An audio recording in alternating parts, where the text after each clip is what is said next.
एक ससुर अपनी बहू से बेइंतहा प्यार करता था। वो इसको इतना चाहता था कि उसके आगे किसी की बात नहीं मानता था। वह उतना अपने बेटे बेटी की बात नहीं मानता था जितना कि अपनी बहू की बात मानता था। एक दिन की बात है, रात लगभग 1 बजे होते हैं। बहू की कमरे की लाइट जल रही होती है। बुजुर्ग सीधा उसके कमरे की तरफ जाता है और खिड़की से देखता है कि उसकी बहू एकदम नंगी होती है। उसके तन पर एक भी कपड़े नहीं होते हैं। बहू को लगता है कि बाहर से कोई मुझे देख रहा है। बाहर निकलती है तो देखती है उसके ससुर खड़े होते हैं। तो बहू बोलती है, क्या पापा, आपसे हमें ये उम्मीद नहीं थी। बहू पानी पानी हो जाती है। बस इसी उम्मीद में एक ऐसा सच छुपा हुआ था जिस सच की कोई कल्पना नहीं कर सकता। और ये सच जब बाहर आती है तो राजस्थान में चर्चा का विषय बन जाता है। लोग कहते हैं, कैसे कोई अपनों पर विश्वास करेगा। इस घटना ने न केवल रिश्तों को शर्मसार किया है बल्कि एक दूसरे को विश्वास करने पर कहीं न कहीं विश्वास करने में कहीं न कहीं जी कतराता है। हेलो दोस्तों, नमस्कार, स्वागत है आप सभी का हमारे चैनल में। दोस्तों कैसे हैं? आशा करते हैं ठीक ही होंगे। आज मैं एक ऐसी कहानी सुनाने जा रहा हूं जो आपको दिल को छू जाएगी। बहुत ही रोचक कहानी है, कृपया वीडियो को पूरा सुनिएगा। राजस्थान का एक शहर होता है भारतपुर और इसी शहर का एक थाना लगता है चिकसाना। दरअसल चिकसाना थाना का एक गांव लगता है नूंह। मैं बात कर रहा हूं 29 मई 2023 की शाम लगभग 6-7 बजे का समय होता है। घर की एक बहू होती है जो बहुत ही खूबसूरत होती है। बहू खाना बना रही थी। खाना बनाते बनाते एक मैसेज करती है, मुझे तुम्हारी याद आ रही है। इतनी याद आ रही है कि तुमसे मिलने को दिल कर रहा है। तुम्हें बहुत सारा प्यार करने का मन कर रहा है। जैसे ही वह मैसेज पहुंचता है तो वह पढ़ता है। जैसे ही यह मैसेज पहुंचता है तो वह पढ़ता है और मुस्कुराने लगता है। जो मैसेज पढ़ता होता है उसके सामने एक और आदमी होता है।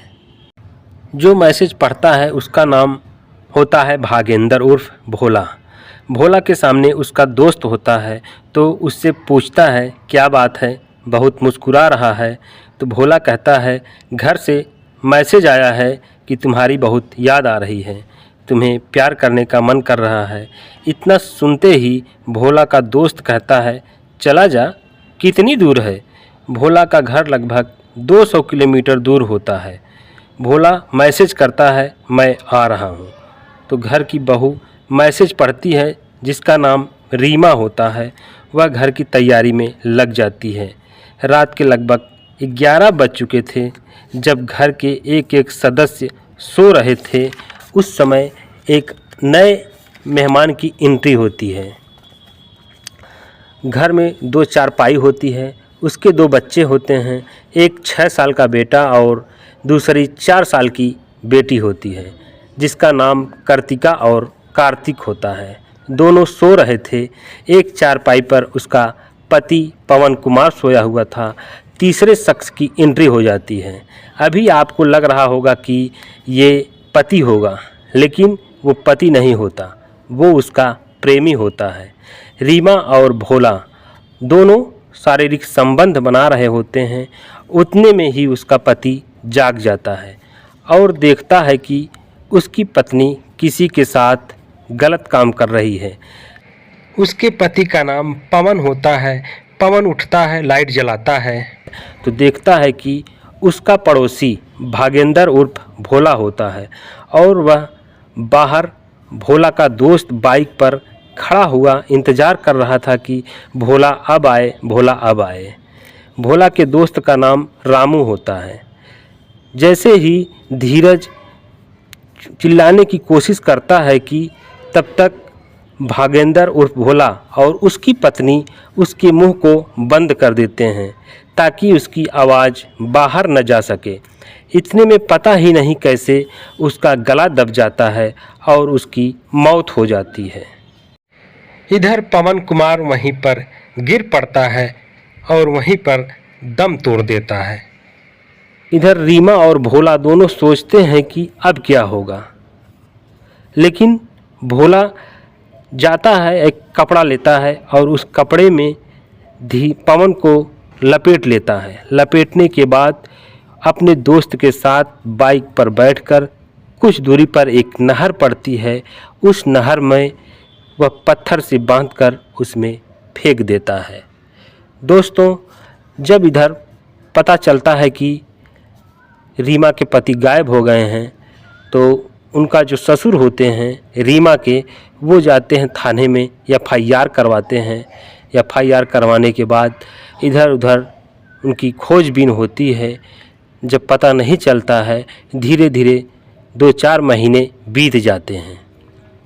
2-4 महीने बीत जाने के बाद जो रीमा के ससुर होते हैं वो टेंशन में होते हैं, क्योंकि उनका पुत्र मरा हुआ था और उनको रात रात भर नींद नहीं आती है। और इधर जो रीमा होती है उसको तो पता होता है कि मेरा पति मर चुका है और मेरा प्रेमी दिल्ली में रहता है। फिर उसको एक बार फ़ोन करती है और कहती है कि मुझे तुमसे मिलने को दिल कर रहा है, बहुत प्यार करने को मन कर रहा है। तो वह कहता है ठीक है, मैं आ रहा हूँ। दोस्तों, फिर वह भोला उसी रात ट्रेन पकड़ता है और ट्रेन पकड़ने के बाद सीधा रीमा के घर आता है और उसको फ़ोन करता है। रीमा जाती है, दरवाज़ा खोलती है और उस समय 12 बज रहे होते हैं और घर के सभी सदस्य सो रहे होते हैं। वह भोला अंदर आता है। अंदर जाते ही दरवाज़ा बंद हो जाता है, लेकिन रीमा के ससुर को नींद नहीं आती है।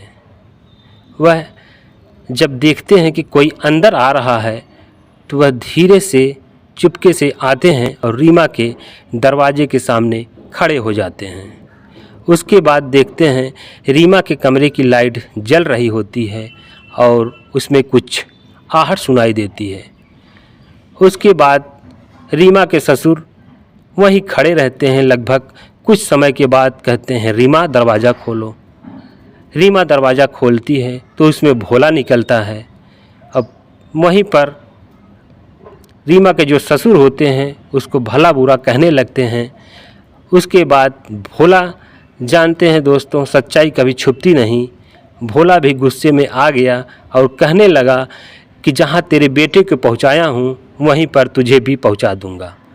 इतना सुनते ही जो रीमा के ससुर होते हैं वह कहते हैं कि मेरे बेटे का कोई कातिल नहीं है, बल्कि यही भोला है।